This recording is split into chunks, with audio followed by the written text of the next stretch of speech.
Penance RPG and its affiliate sponsor, D&Dice, makers of dice for all types of heroes, proudly presents Plummet, Falling in the Dark, a Penance RPG adaptation. This bard's tale, as is customary in these parts, may contain strong adult themes, cursing, and high adventure. For now, time turns, the path is open. Let the story commence.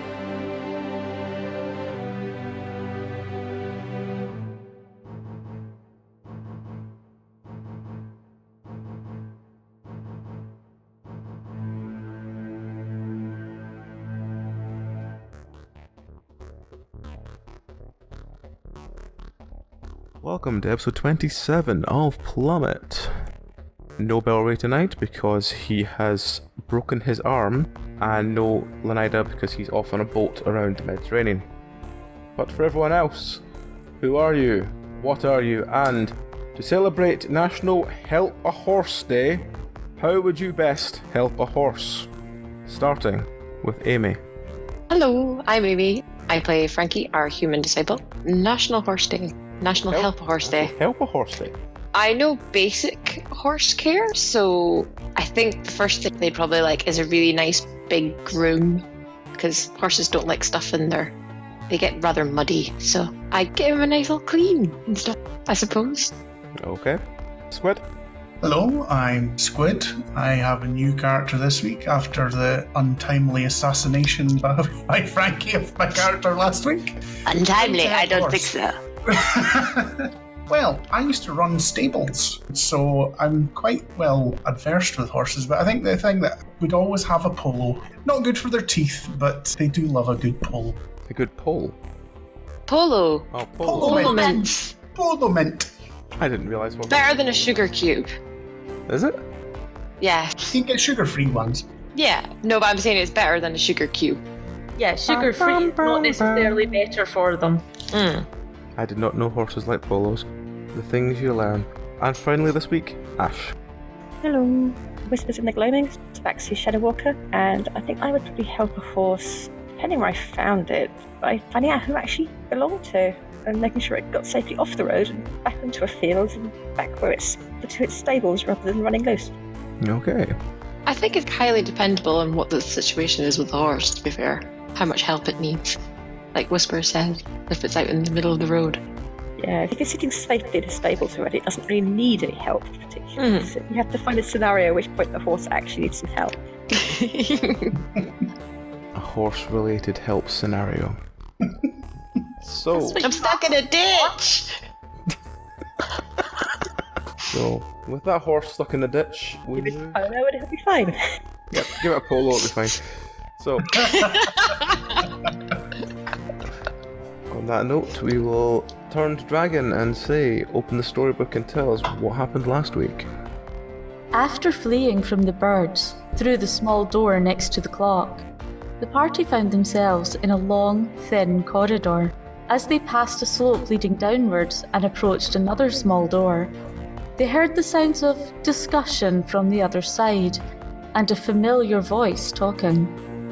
It seems that Frankie had found his way to the stables and had befriended a young lad by the name of Artyom and his father, a baboon named Vadim.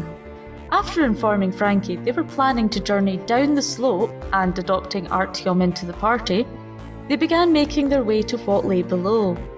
As Stu dropped through the hole into the lower level, she found herself in a strange study of sorts, with several slumped bodies sitting in old, fading leather chairs. The bodies seemed to have been pecked at by the birds, but as they began examining the bodies for anything valuable, the figures rose and lurched their way towards the party. A scuffle broke out, and following several swings of weapons, the fiends were easily subdued, at the cost of Frankie's left arm and the lower left leg of Stu, which were removed by a vicious swing from Vadim. Frankie, apoplectic with rage, finally used his bag of restorative dust, returning himself to full, as the rest of the party searched the room. Upon exiting the room, the party discovered an elevator-like structure held shut by several padlocks. Since they had one in their possession, they decided to check the other rooms to see if they could find further keys to finally exit this place. The next room yielded a small hidden port, complete with dock and sunken boat. As several bodies bobbed up and down in the water, Kursk noticed something shiny on the sunken boat and dove in to retrieve it. Unfortunately, this awoke the zombies that were bobbing in the water. With all the grace they could muster, the party attempted to shoot around Kursk as he searched for the key. But alas, the Dragonkin met his end by an arrow through the eye, killing him instantly.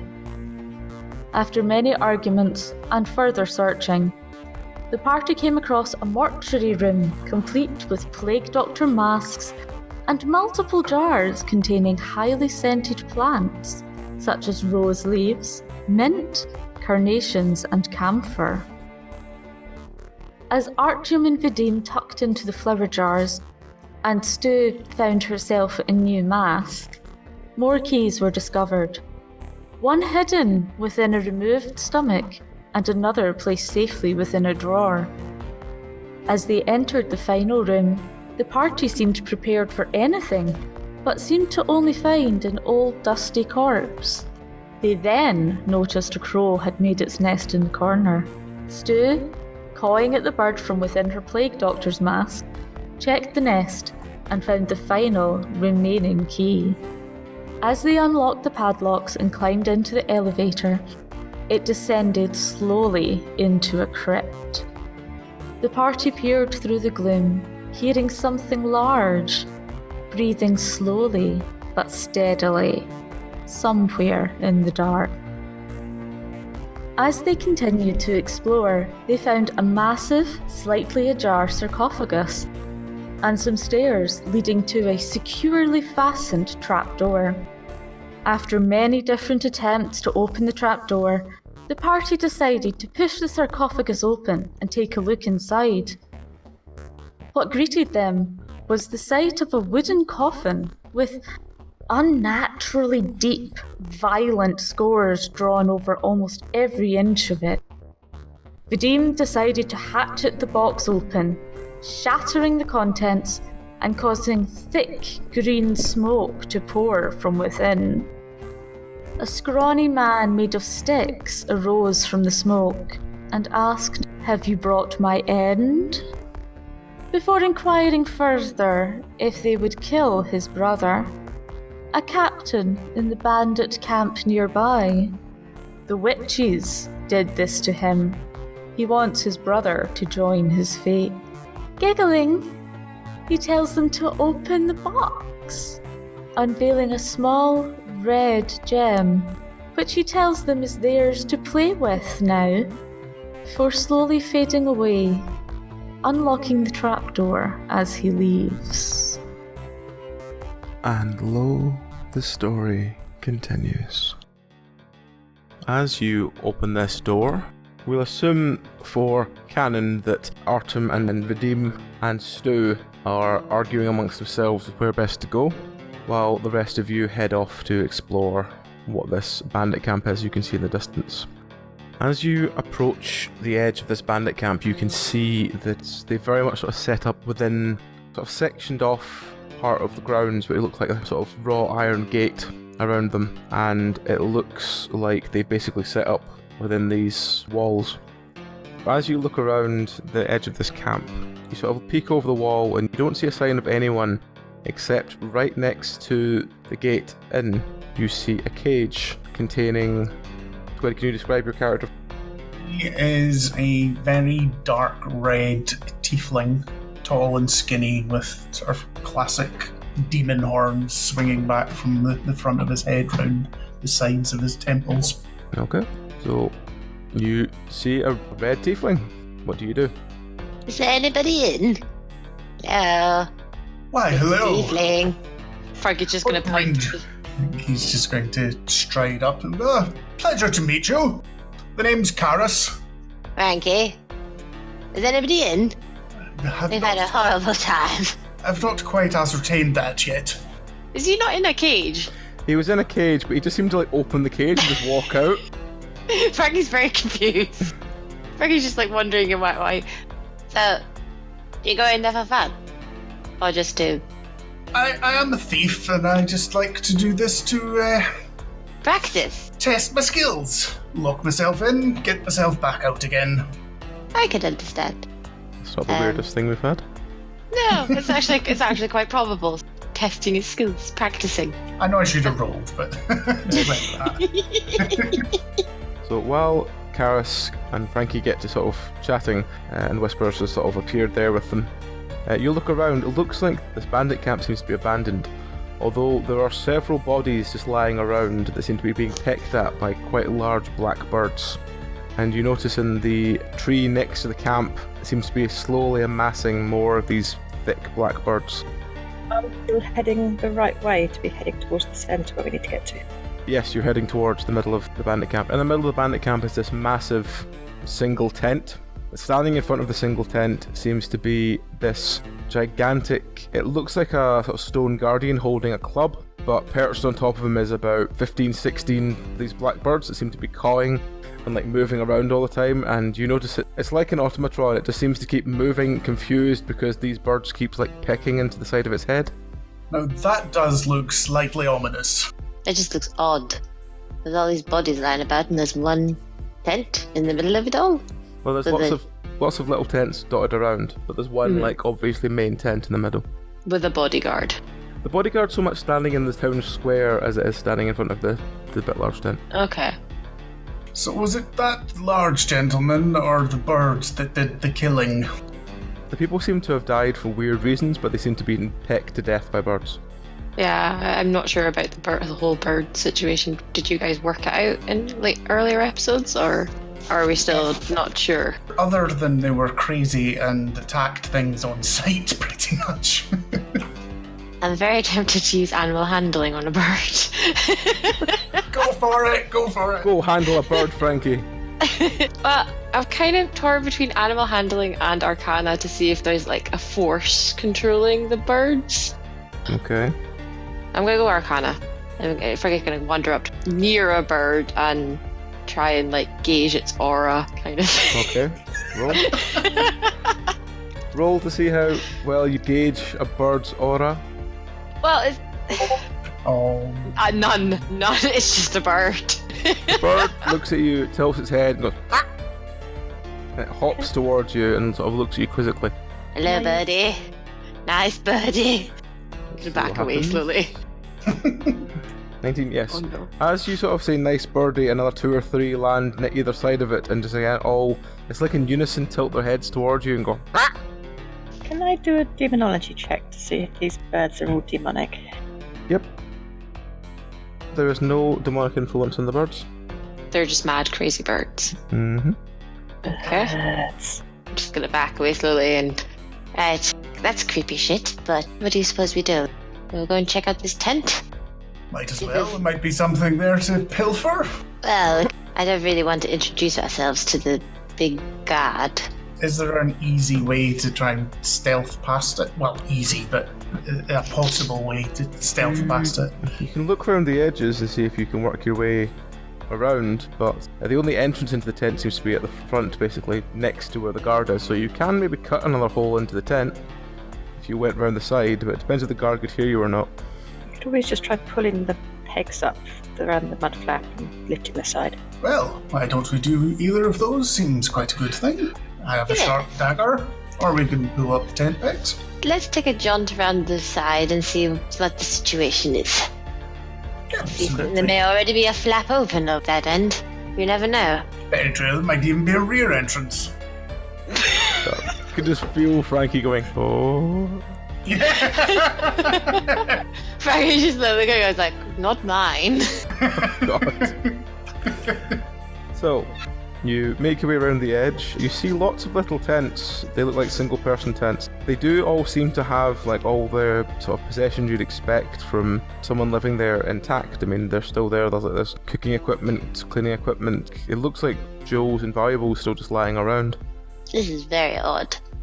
Are there about the appropriate number of bodies for tents? There's about a third of the number of bodies you'd expect for this many tents. Where's the rest?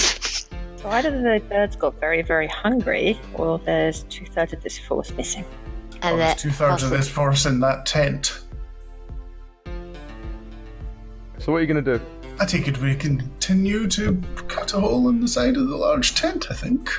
one of us should keep watch, just in case. Well, I do have this rather shiny dagger, so I think I'll move up and do the cutting of the side of the big tent and have a wee look inside. As quietly as possible, of course. Okay. Roll to be quiet. All of us? Nope. No.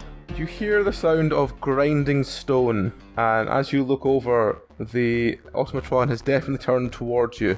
What do you do? Back away. I think he's just going to stand up, very confident, put his arm out and go, Duck back behind the... just stop.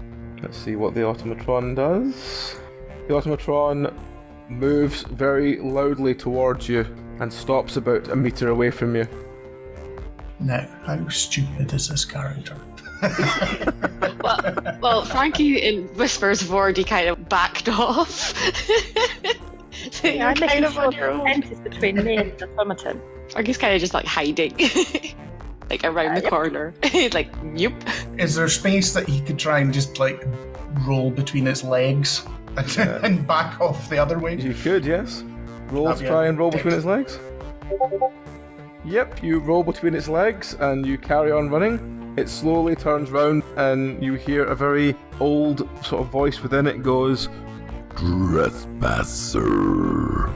And it begins slowly running after you in really long, like large leaps. Well, now that the distraction is taken care of, shall we get to this tent? That's to me. So you move inside the tent. You can take the leather flap if you want. Yeah, because then we could just cut an exit from the inside. Okay. No, I meant like you could Make sure take we the cut the actual way out. flap of leather that he's just cut off. Yeah, because I already cut a hole. That's Oh, what oh I yeah, already yeah, we'll just cut go a through. That makes sense, because then Yeah, we'll just go through it then. Okay, there's two ways in and out. After you, my dear. Okay. Very careful.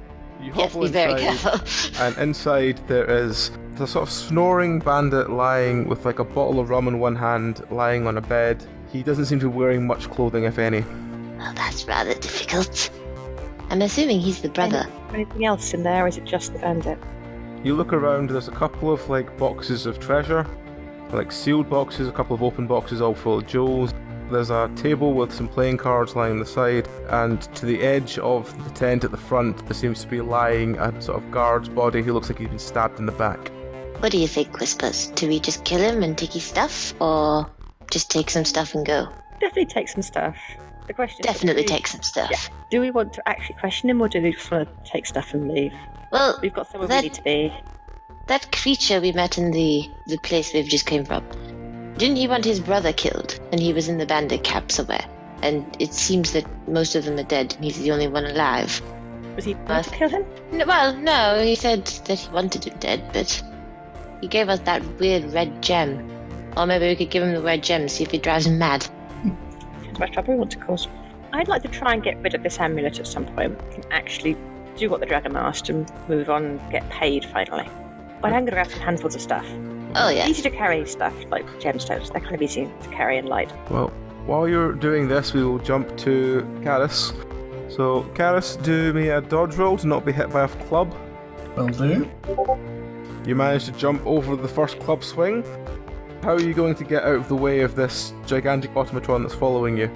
I think he's just going like full on sort of black and white Harold Lloyd film. Just sort of like, is there a cliff or a tree or anything nearby? There's a tree with all the birds in it.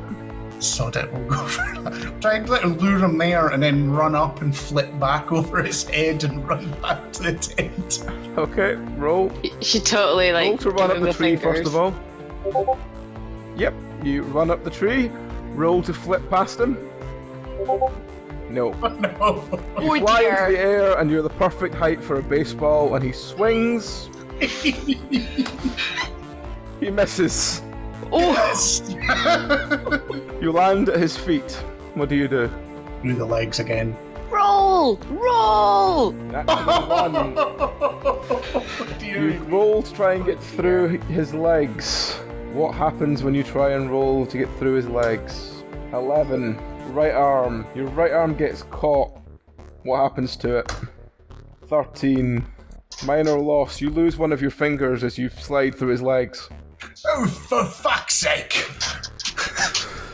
So, as the Benny Hill theme fades to the background, what's Frankie and Whispers doing? I suppose we probably would have heard the clunk.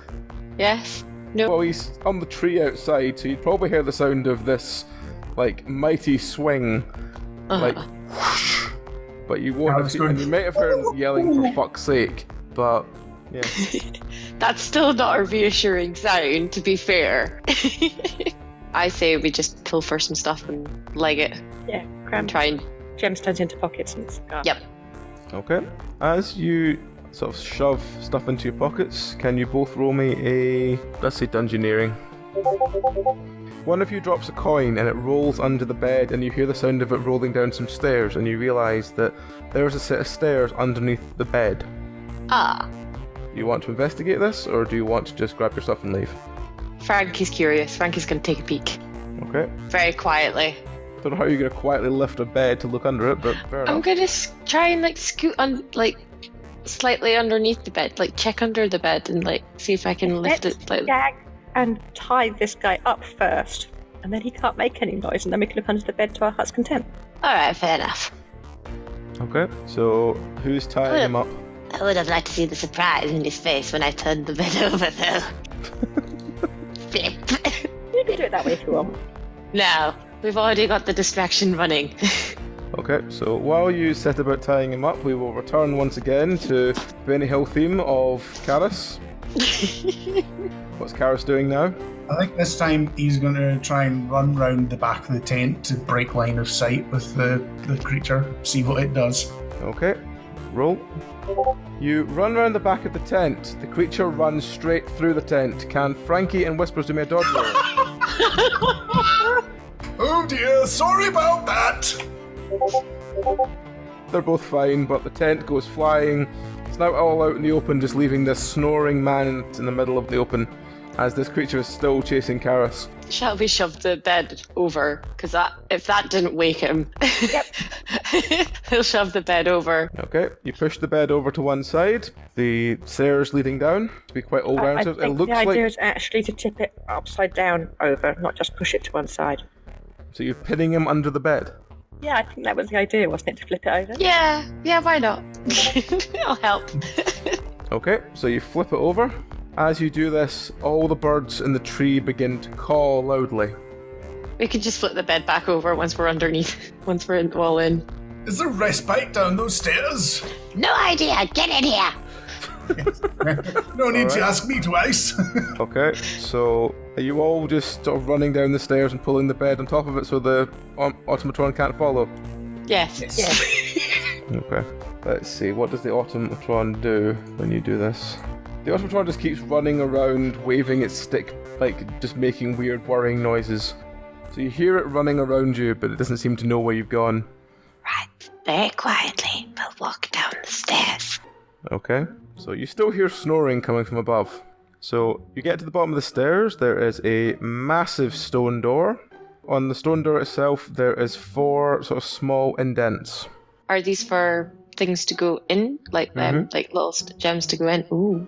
There are 4 very small, round indents. Do we still have the pearls? Mm-hmm. Are there any colour coordinating, like stones on the wall that match up with the pet? No. Okay. So it's just pot luck, kind of figure out the combination. It certainly does not look like any lock I've ever seen. Is anyone magical? Is it a magical lock that might get some sort of... I'll check out if there's any magic. Okay. Yes, you check. There's a very light sort of magical sense over it. But when you run your hand over an Arcana out, you can kind of see which colours are meant to go where. Ah. Now that is quite impressive. So, I'm going to take out the pearls, which I'm assuming I've nicked off of Lenaida. It's fine, I don't think you'd notice, so yeah, that's fine. No, they were arguing, it's all good. Somewhere in the background you can hear someone shout, Vadim, put that axe down! Yep. Yes, you place the good. gems in the order of green, white, pink, red, and the door makes a quite satisfying click. Ah! Fergie's going to try and push the door open. As you push the door open, green smoke appears behind you. The sort of smoke clears and the stick figure from before is there, and it turns behind and goes, Hello, Akan. How are you? Oh yeah, it was creepy Elmo. Who in the nine hells is this? Have you killed my brother? Have we killed him? Is that what you said? No, we're not sure what he looks like. You didn't exactly describe him to us. There's a lot of dead bodies around here already. He's the one that sleeps in the bed. Ah, well, on our way back, on our way out, we'll get him. Don't you worry. Well, he's blocking the exit, so we kind of need to... I see. How are you? I said, how are you? I'm sleepy. Oh, then you should probably go and have a little rest. to sleep. Well, what's stopping you then? Have my ties. You want some Mai Tais? He sort of grins at Frankie and just sort of tilts his head slightly in a kind of like, hi way. I mean, if you have agreed to kill his brother, we could just creep to the top of the stairs and stab him through the bottom of the bed. Yes, kill him, Dad, kill him. Why do you want your brother dead?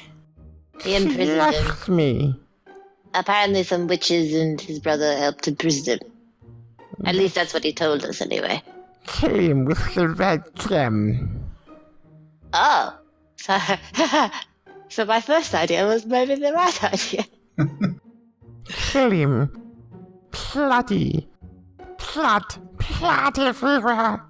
But if we use this gem, tell me, is it going to affect everybody around this bit? Because... Affect everybody? Yes, is it going to affect, like, other people, or is it just going to affect your brother? Kill him. More importantly, is it going to affect us? Well, that's my main concern. Just kill him. I would make it worth your while. On another note, do you know how to stop the automaton? That would make our task all the easier. Yes. And how do we do that? Call his name. And his name is... Kill my brother and I'll show you. Alright. Karis, I don't suppose you've got any nice sharp... We've all got sharp instruments, haven't we? Yes, I've got a dagger. Shall we all go on 3? Okay. I'm still not convinced as to why we need to kill him. Why can't we just keep on going where we need to go and leave him Because behind? he let us out. He let us out of that stupid dungeon. I'll be quite honest with you, I'm fairly morally ambiguous, and if he says he'll pay me, I'll pretty much kill anybody. I started out like that, and then I've run into so many people where they promise you stuff, and what they promise you is a trap in and of itself. I'm very reluctant to just go and kill someone on the promise of payment later. Well, if you think about it, Whispers, if we kill him, and our little friend here tells us how to defeat the automaton, there are chests of gold and jewels up there that are quite frankly ours for the taking. Yes, there was trinkets in every single tent. We could leave the swamp rich people. By the time we finish in this swamp, it shouldn't be a swamp anymore. Hopefully. It'll be all the better for it. Let's go kill this brother of yours. Yay! Do you want a dagger and give us a hand? Or you not? I can't touch him. Ah. Well, Okay. technically it would be the blade touching him, but not you touching him, so... It'd be good. What if I give you a glove? No. Alright. She's told me that I can't kill him. It's not sporting. No, You could Never wound him mind. really, really badly, though. No, I can't. I lost my teeth the last time. That explains it. So what are you going to Well, do? I suppose if we did strike a bargain, so I suppose I'm contractually obliged to fulfill that bargain. Frankie's going to go back up towards the trapdoor and ready himself to set the bed on fire. Okay. I'm going to So- put my hand through, and my staff, the top of my staff through as much as I can. You're just going to poke Right the on. staff through and just go boop. Well, I'm assuming it's like just over the bed. It's just. Well, he's lying beside the bed because he was snoring and then he rolled it off him. Yeah, I'm rolled just off going to it, set him so- on fire then. Okay, roll. Okay. I'm sure I'm right back down the corridor. 15. You set him ablaze, you hear the snoring stop and the screaming start, and after a couple of seconds you hear and you hear the Ottoman go, "Command accepted. Extinguish fire." And then there's a loud whomp as the club comes down straight on top of the burning man. Fire extinguished. Can I hear any breathing? Nope. Nope. I'm just gonna climb down and get the stick man. Yes? You might want to come up here and check. See if our bargain is done. Cookie. And he sort of disappears, sort of fades away again. About 2-3 minutes later he comes back and says, Hooray! He's dead! Right, tell us this automaton's name so we can take our stuff. In fact, His actually, we'll take name? him with us. His name is Samwise. Samwise. Yes. And I suppose we just go Samwise. Command Samwise, I suppose? Yes. Okay. Just don't expect him to not understand non-clear instructions. Oh, Maker, help me. and the stick man sort of smiles, waves, and begins to fade. Do you want to ask him anything before he goes? I What didn't about even our understand. payment? You said you would make it worth their while. Oh yes, so I did. You can have my brother's treasure. Yes, there's a whole lot of gold up there. Yes. Don't worry about His it. cart is out the other side. And He has a cart? he sort of gestures, a sort of like round the back of the monument. He sort of thumb gestures in behind where the monument is. Yes, and his horse is called Flash, and it's very tasty, but I'm not allowed to chew it anymore. No, you shouldn't chew horses. It isn't not like fair. me when I bit it. No. Not many things like it when they're bit, but... You'd be Well, that's surprised. And he again begins to wave and fade. Are you wanting to say anything to Elston before he goes away? I barely caught what he said before all of that. I suppose maybe we'll ask him which... Is the amulet still showing us where to go? Not the amulet, the necklace even. The necklace seems to pulse strongly when the door behind you is open. Ah, well, at least we're going in the right direction, Busters. I don't know whether we want to check out this door first, or sort out a Tobaton man up there before Artem and Vadim and Stu accidentally cross its path, but... I think I'm we sure they can probably- handle it. We're down here now. Let's sort it out down here and then go back up and steal the treasure. I absolutely agree with that. Alrighty, Okay. decision made. Let's go through the door. So you go through the door, it leads to another small set of stairs. They lead down. The room ahead of you is a very sort of ominously lit room, and in the middle of the room is a small sarcophagus size of maybe like a child's coffin, and it seems to have a dragon motif on the top of it. This looks promising. No, that looks creepy as fuck. There's a whole story behind the dragon motif thing, but we'll leave that for another time, Kareth. Any other ways out of this room? Nope. Let's check for traps. Could I roll a dungeoneering check? Yep. 20. 20. Okay. You look around the room, there seems to be no traps. It just seems to have been this room was very much sealed for a long time. Don't tell me you're planning on opening the creepy coffin that's almost certainly going to have some sort of horrible undead child creature to eat our faces, are you? We might not have to. There might be a place for the necklace itself somewhere else. Let's have a look around. We start looking around for something that looks like a little altar or something, and before looking at the sarcophagus to start with. I'll help with that. Okay. Nope, there's not really anything else in the room. It just seems to be this single sarcophagus in the middle of the room. Well, you might be right, Karis. Anything on the sarcophagus other than the dragon emblem?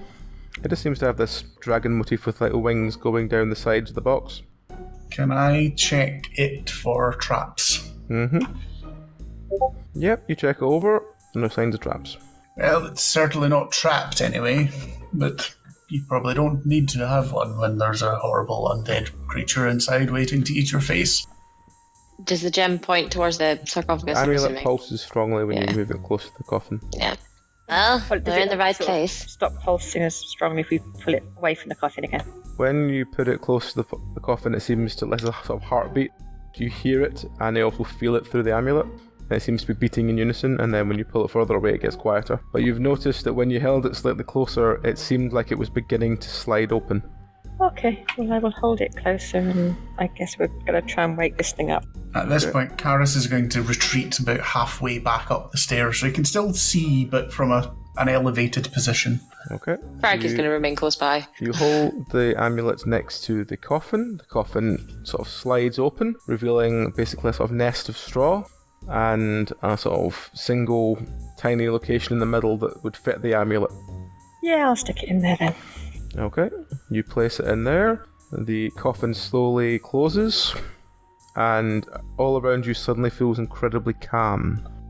Well, I'll be quite honest, that didn't go nearly as badly as I was expecting.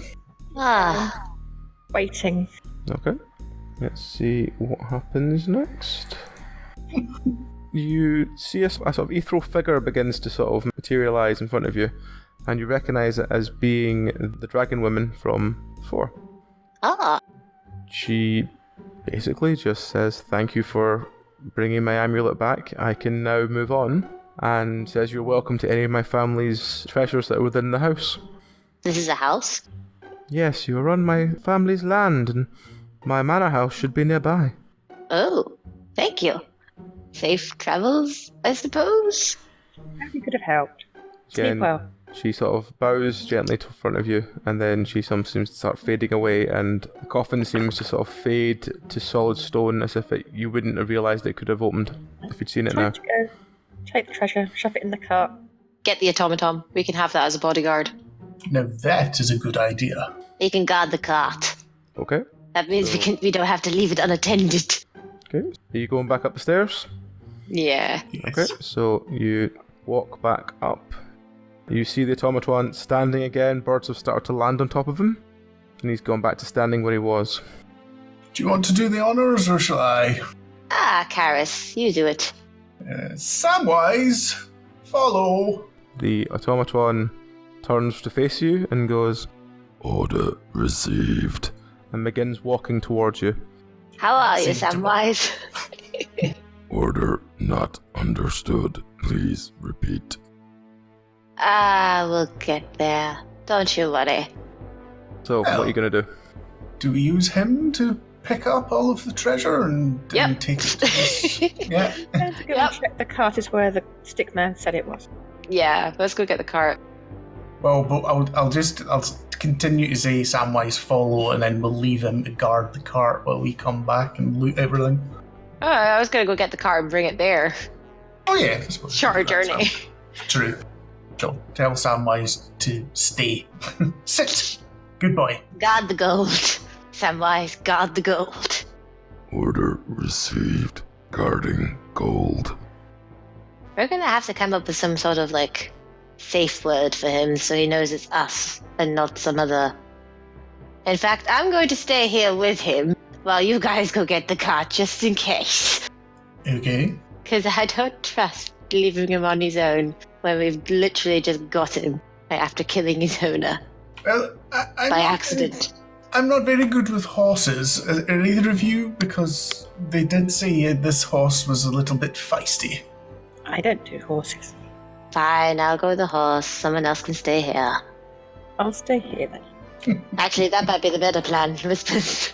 At least I have some experience with horses and beasts. So I'd go talk to the beast. I'm gonna go and make my presence known to the horse. What are all the blackbirds doing? Blackbirds seem to have dispersed considerably. The sort of atmosphere around is significantly less of death and seems a lot more peaceful. Oh, I can't send the golem on a bird killing spree. You can use Samwise to give you a hand.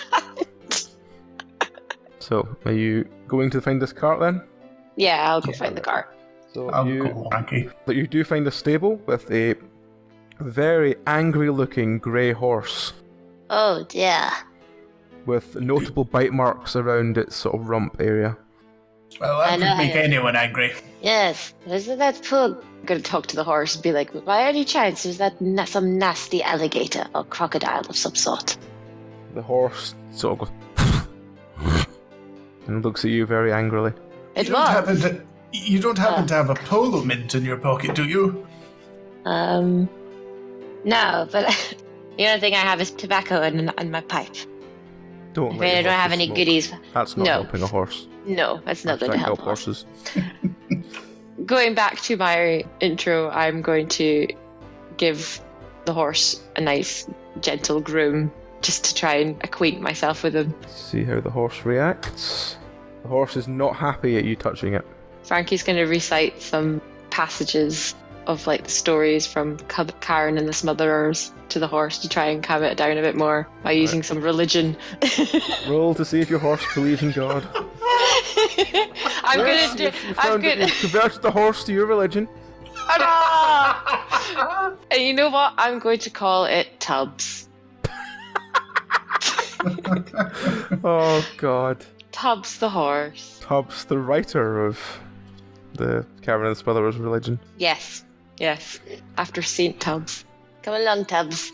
I'm just gonna be like, I'm gonna tell them about the Karen and the Smotherers Easter celebration. Okay, so Taking it back to where we left Whispers and the Golem. okay. I'm just standing alongside the horse, just chatting to it, like telling him the whole like of the food and of the songs and the drinks that they have. I think cars will go into the back of the cart and have a bit of a rummage to see what's in there. Okay, the back of the cart mostly just contains. It looks like it's been fitted for like sort of raids where they need to pack as much stuff as possible.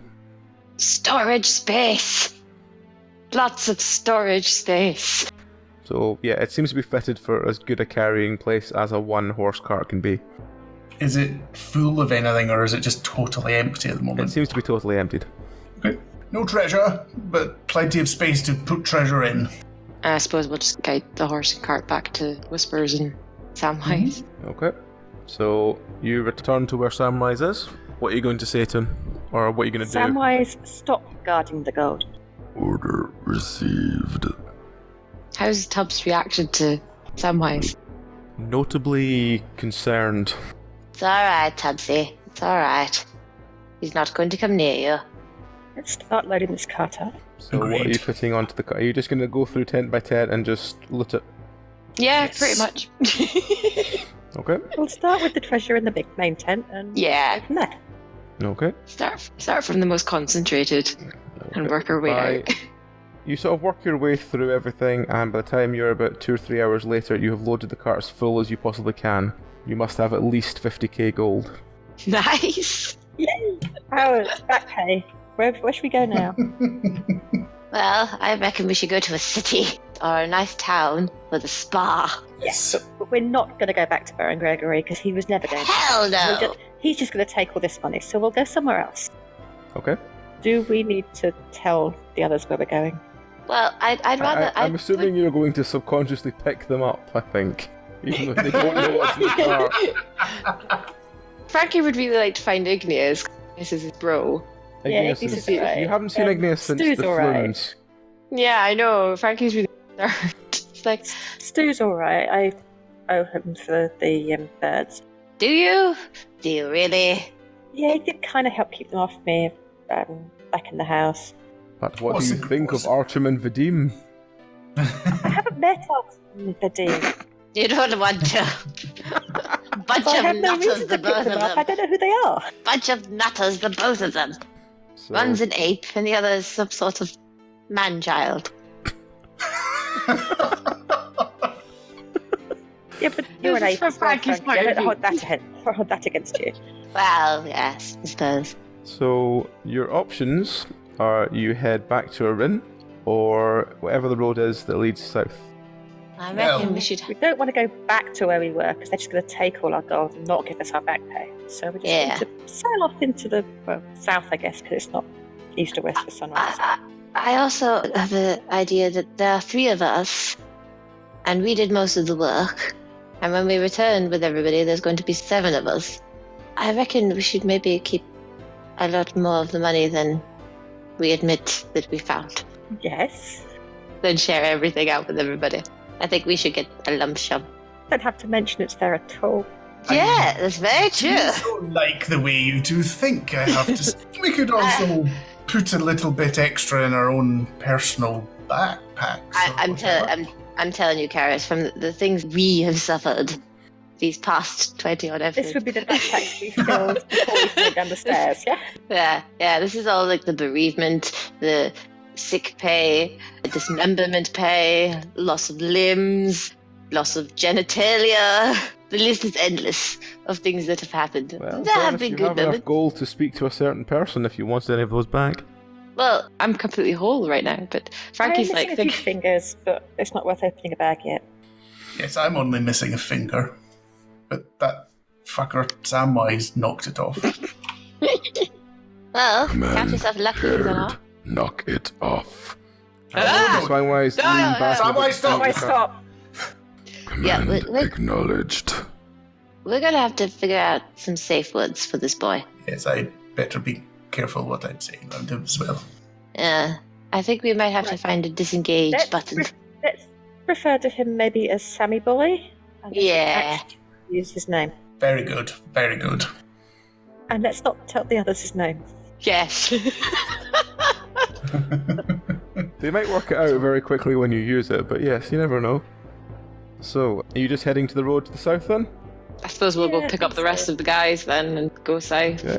You Because we return- definitely don't want to go back. You return to the edge of the manor house. You collect Archim and Vadim, and you also collect Stu, and you begin to head along the road to the south. We got paid! Yes! Yeah, Finally! We have money! I'm now slightly freaked out by crows in real life. I'm still disturbed by the fact that the crocodile's still going about. Because poor Tubbs has been attacked by the crocodile. Well, no, he got attacked by Green what's his name? Stickman. Oh. Which was Because he actually said he'd bitten him on the arse. He actually does have a name yeah. somewhere. I can't remember what it is. Oh no, I thought it was the crocodile that. No, it's the stick man that bit him. I still Ah. think that maybe Frankie should actually think it was the crocodile because it's on his mind. Yeah, he's That- scarred for life from that thing. It might take a few months for the crocodile to find you again, but it's always there. I just couldn't believe that Stu had wished it to disappear, and I could just hear everybody in that moment just go, "No, oh no, what's gonna happen next?"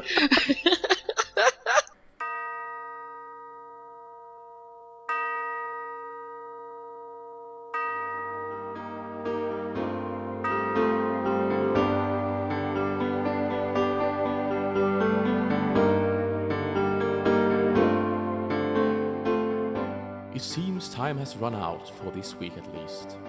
Join us again next week for more of this tale.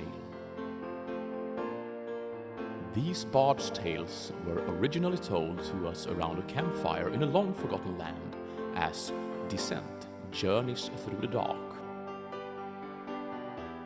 They were adapted for this podcast by Nikolai Popsky. All music was written and performed by Daniel Boström. The cast of Plummet are Nikolai, Daniel, Bellery, Amy, AJ, John, Squid, and Ash, with additional content by Dragon. If you would like your own high fantasy dice, then journey to dndice.co.uk and use our name Penance RPG at the checkout for a 5% discount of your order. For what is a hero without shiny loot? As for us, we are but meager bards. If you would care to support our tales, you can buy us a grog or two, or Ko-Fi, as it is known in your parts, at ko-fi.com/penancerpg. If you would like to support us in future efforts, we have a Patreon at patreon.com/penancerpg. Farewell and good night, dear listeners, and remember that time will turn again soon. It's only a game, isn't it?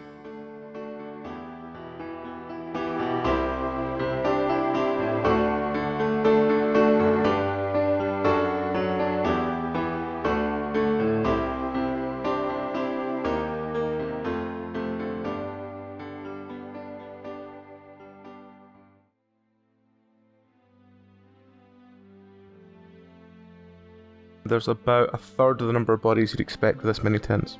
Where's the rest?